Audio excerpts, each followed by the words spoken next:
Já, þó gangi á göflum hinn illu öfl alvaldið samt hans. Gleymum því ekkert augnablik, því það gengur margt úrskeiðis í þessum heimi. Eins og ég var að segja áðan, þá fórum við hringinn í kringum landið og stoppuðum hér og þar á okkar yndislega landi, á fjörðunum fyrir austan og í Mývatnssveitinni. Og ég heimsótti gamla vinkonu frá því hér 30 árum, já. Hún bjó í Keflavík, það búa 2 í Mývatnssveitinni og eignuðust menn þar. Og gaman að koma, bara að hitta vini, þó maður hitti þau kannski einsunni eða á 2-3 ára fresti, bara að halda þessu sambandi.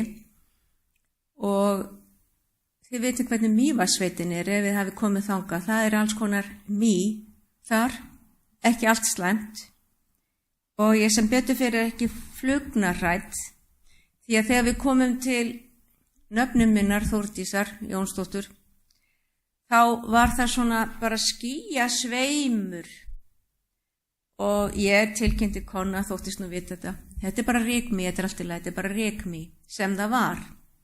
Af því að rykmý það kannski rignir á því svona eins og litlu dökku éli og gengur inn í skýjina þá bara 1000 flugna sem koma við þig en það býta þig ekki og gera ekkert.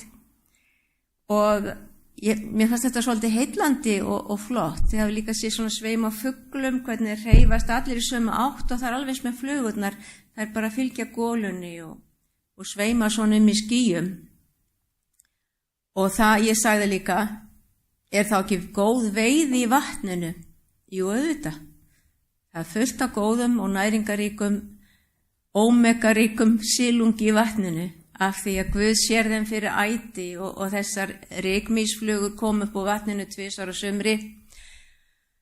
Og þetta svo stórkostlegt, þetta sköpunarverk. Það yfir 88 tegundir af mýi, bara í Mývatnssveit. Og gaman að lesa sig aðeins til það.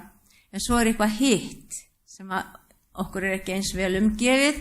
Það vargurinn, sem ívetningar kalla mývarg. Vargbit, það þær sem að bíta og sjúga.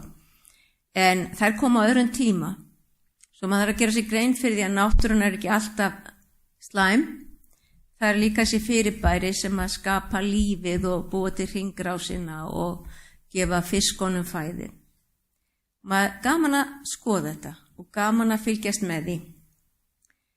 En við konni, við höfum verið að lesa Nýja testamentið undanfarið. Ég var að lesa fyrir hann úr Sálmónum og svo hvíldum við okkur aðeins á Sálmónum og fórum yfir í Nýja testamentið. Og ég ætla að deila bara með ykkur hluta úr fyrra almenna bréfi Péturs. Það dásamlegt líka að lesa orð postulana, að lesa orð Guðs fyrir þeirra skrif. Og ég ætla að lesa hérna í 1. kaflanum. Lofaður sé Guð og Faðir drottins vors Jesú Krists, sem eftir mikilli miskunn sinni hefur endurfætt oss til lifandi vonar fyrir upprisu Jesú Krists frá dauðum, til óforgengilegrar, flekklausrar og ófölnandi arfleifðar sem yður geymd á himnum. Kraftur Guðs varðveitir yður fyrir trúna til þess að þér geti öðlast hjálpræðið sem þess albúið að opinberast á síðasta tíma. Fagnið því þótt þér nú skamma stund hafi orðið að hryggjast í margs konar raunum. Það til þess að trúar staðfesta yðar langt dýrmætar en forgengilegt gull sem þó stenst eldraunina geti orðið yður til lofs og dýrðar og heiðurs við opinberun Jesú Krists. Þér hafið ekki séð hann, en elskið hann þó. Þér hafið hann ekki fyrir augum yðar, en trúið samt á hann og fagnið með óumræðilegri og dýrlegri gleði, þegar þér eruð að ná takmarki trúar yðar, frelsun sálna yðar. Þessa frelsun könnuðu spámennirnir og rannsökuðu vandlega þegar þeir töluðu þá náð sem yður myndi hlotnast. Þeir rannsökuðu til hvers og hvílegs tíma andi Krists sem í þeim bjó, benti þá hann vitnaði fyrirfram píslir Krists og dýrðina þar á eftir. Gleymum ekki Jesaja og spádómum hans písli Krists. Gleymum ekki hvað þessi menn sögðu löngu áður en Kristur kom. En þeim var opinberað að eigi væri það fyrir sjálfa þá, heldur fyrir yður, að þeir þjónuðu að þessu sem yður nú kunngjört af þeim, sem boðuðu yður fagnaðarerindið í heilugum anda, sem sendur frá himni. Inn í þetta fýsir jafnvel englana að skyggnast. Hugsið ykkur, jafnvel englar Guðs eru spenntir fyrir þessu. Þeim finnst þetta mjög áhugavert efni. Gjörið því hugi yðar viðbúna og vaknið. Setjið alla von yðar til þeirra náðar sem yður mun veitast við opinberun Jesú Krists.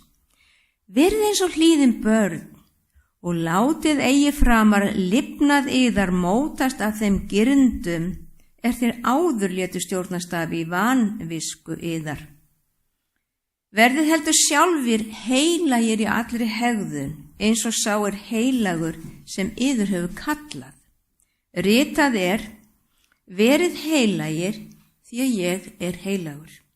Fyrst þér ákallið þann sem föður dæmir án manngreinar álits eftir verkum hvers og eins, þá gangi fram í Guðs ótta útlegðar tíma yðar.